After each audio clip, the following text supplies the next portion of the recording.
इस वक्त हम लोग पटना साहिब लोकसभा क्षेत्र में खड़े हैं और ये जगह है, कौन सा जगह है? पटना साहिब विधानसभा क्षेत्र। पटना साहिब विधानसभा क्षेत्र है। यहाँ से सिमली क्षेत्र में है। सिमली क्षेत्र, यहाँ से एनडीए प्रत्याशी रविशंकर प्रसाद खड़े हैं और इंडिया अलायंस की तरफ से अंशुल अभिजीत खड़े हैं। ठीक बात। तो आप क्या सोच रहे हैं इस समय कौन किस पर भारी पड़ रहा है? भारी तो हम लोग मोदी जी को देखते हैं और उसमें सबसे बढ़िया उम्मीदवार जो भाजपा के हैं, प्रत्याशी हैं, रविशंकर प्रसाद जी, जो नामी ग्रामी वकील भी रहे हैं और अच्छा इनका केंद्र में परफॉर्मेंस रहा है। पटना के लिए उन्होंने बहुत सा काम किया है। जैसे कोरोना काल में सबसे पहले हम लोगों के यहाँ वितरण हुआ और इनके द्वारा सूचना जनसंपर्क विभाग जब इनके पास था तो इन्होंने दूरदर्शन, फिर पोस्ट ऑफिस, ये सब जो था इसमें बहुत बढ़िया इनका काम रहा है। और कोई चुनावी मुद्दा जिस पे आप इस बार वोट करना चाहें? हम लोग तो चुनावी मुद्दा में नरेंद्र मोदी ही सिर्फ है। इसीलिए है कि हमको इनका काम, जैसे सेना के क्षेत्र में यदि इनको देखा जाएगा तो इससे बेहतर काम अभी तक किसी ने नहीं किया था। सेना का स्थिति बहुत कमज़ोर था उस समय। आपको ना इनके पास जैकेट था बुलेट प्रूफ, ना हेलमेट था, तो इतना मामूली चीज़ था जो इससे पहले की जो सरकार इनको पूरा नहीं कर पाया था। 1971 में पूर्वी पाकिस्तान को इंदिरा गांधी ने अलग कर बांग्लादेश बना दिया था। इसको कैसे देखते हैं?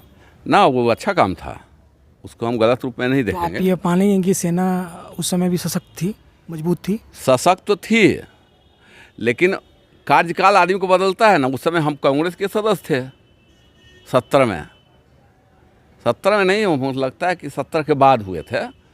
एक टर्म हम रहे हैं, कांग्रेस के मेंबर रहे थे। कभी जो अच्छे लोग रहेंगे, कांग्रेस के जो अच्छे लोग थे उनको लोग छांटना शुरू कर दिया। कांग्रेस इसीलिए सर्वनाश की ओर जा रहा है। अच्छा, 10 साल ये सरकार चली 2014 से अभी तक जी। और इस समय लोकसभा चुनाव हो रहा है।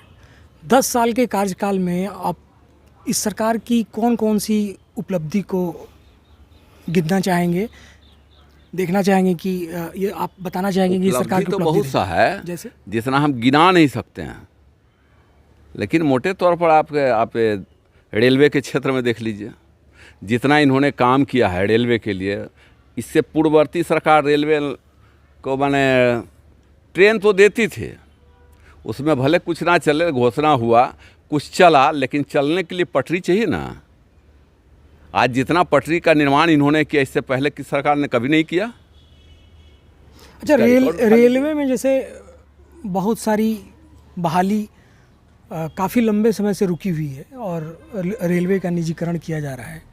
इसको लेके अपोजिशन ये कह रहा है कि ऐसे ही धीरे धीरे सब जगह निजीकरण होता गया तो महंगाई तो अपने ऐसे भी चरम पे है, इससे और गरीबों को काफ़ी दिक्कत होगा। तो रेलवे के निजीकरण को और उसमें बढ़ती हुई महंगाई को आप कैसे देखते हैं? रेलवे के तो महंगाई दर के लिए बताया जा रहा है, तो इस तरह का तो ऐसा भी कोई बात है नहीं। जैसे किराया, टिकट फेयर, जो टिकट किराया देखिए, आज आपको जो 8 घंटा में सफ़र करते थे, आज वो 6 घंटा में सफ़र कर रहे हैं। समय की बचत हो रही है आपके पास, तो थोड़ा सा तो किराया देना ही पड़ेगा। आपके लिए बढ़िया ट्रेन चल रही है, वंदे भारत चल रही है, अमृत भारत चल रही है। ये सब ट्रेन का लाने का काम मोदी जी ने किया। इसी कारण से जो है थोड़ा ट्रेन महंगा है, मगर आज जो है यात्रा जो है बहुत सुगम यात्रा आज आम जन कर रहे हैं। और आप बता रहे हैं कि मोदी जी क्या क्या किए हैं। मोदी जी ने अभी 4 काम जो प्रमुख जो है बहुत सालों से लंबित थी, वो आज मोदी जी ने 10 साल के अंतराल में सरकार बना करके इन्होंने किया। जैसे कश्मीर में 370 धारा हटाया गया, जैसे आपका राम मंदिर का 500 वर्षों का मुद्दा था, उन्होंने आज ख़त्म करके रामलला को जो है आज टेंट से जो है आज उनको अथी में रखा गया। राम मंदिर का मुद्दा तो 1947-48 के आसपास से चला है। 47-48 से नहीं कहिए, ये मुद्दा जो है 500 वर्ष पहले से है। नहीं, भाजपा के जो स्थापना काल, जनसंघ के स्थापना काल की बात है। हाँ, 1952 की घटना है, 51 या 52 की है। इस पे मतलब इसमें रामलला अवतरित हुए थे। उत्पन्न, उससे पहले लोग नहीं थे कहते थे। लोग कहते थे कि राम मंदिर यहाँ है, आस्था है, मेरा विश्वास है। हम लोग भी कहते थे कि राम मंदिर है, लेकिन जब स्वयं भगवान उसमें प्रकट हो गया तो उसमें कोई प्रत्यक्ष कोई बात है नहीं। कहने वाले में कोई मना थोड़े है। अच्छा, अग्निवीर योजना को आप कैसे देखते हैं? बहुत बढ़िया योजना है। 4 साल बाद इसमें से निकाल दिया जाता है। वो क्या होगा उससे? 4 साल बाद उसका ड्यूटी का उम्र तो ख़त्म नहीं हो गया। मिलिट्री को लेके जो क्रेज़ हुआ करता था, आपको लगता है कि अग्निवीर आने की वजह से उसका क्रेज़ कम हुआ है? अग्निवीर का दूरदर्शी सोच है मोदी जी का, जो हम समझते हैं। आने वाला दिन में हमको युद्ध लड़ना है, ये हम तय है। हमको लगता है कि आने वाले दिन में हमको पाकिस्तान मेरे सामने कुछ नहीं है। हमको मेरा मुख्य दुश्मन चीन है। चीन से ही लड़ना है, उसकी तैयारी हमको करना है।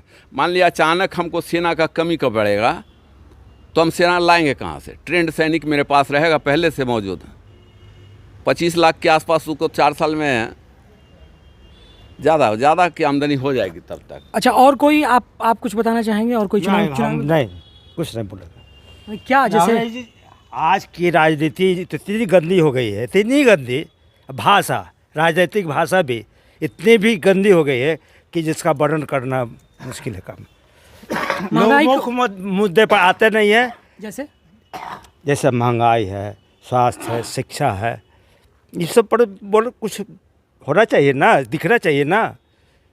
तो लोग राम मंदिर और क्या 370 क्या बोले, उससे क्या मिलना है को भारत को, भारत के आम आदमी को? ये राम मंदिर से क्या? हम सोचेंगे बारी बारी से करके। अच्छा, बेरोजगारी क्या भारत में और बढ़ी है कि नहीं? बढ़ी तो जरूर है।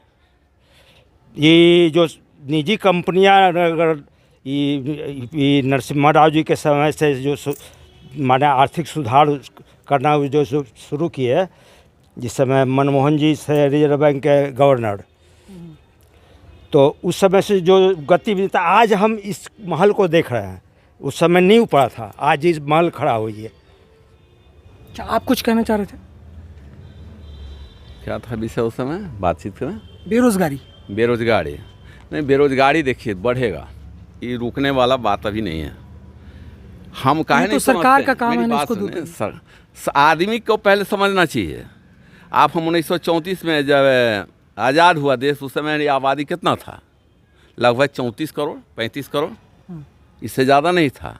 आज हम 140-150 करोड़ के लगभग हैं। 1934 में 1947 से भाटा। हाँ ना, आज़ादी के बात कीजिए ना। आज़ादी तो आज़ादी के बाद आदमी का आबादी बेतरा बढ़ा, क्षेत्रफल तो बढ़ा नहीं। बात कीजिएगा।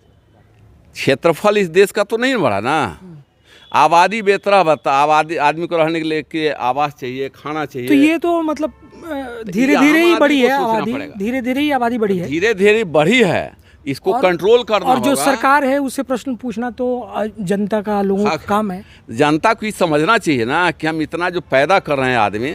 आज चाइना जो डेवलप हो गया, हमारे साथ तो लगभग वो आज़ाद हुआ था। आज वो कहाँ है? उसकी आबादी कितना है? हमसे बहुत ज़्यादा था।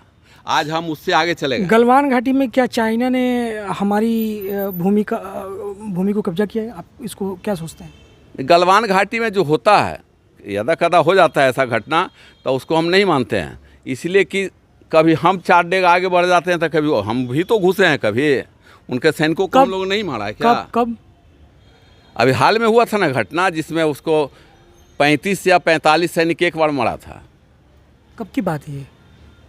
कुछ दिन हुआ है घटना, ध्यान तो इतना नहीं है। अच्छा, अभी बिहार चुनाव में एक फ़ोटो वायरल हुआ था तेजस्वी यादव जी का, और वो हेलीकॉप्टर में मछली खाते हुए नज़र आ रहे थे।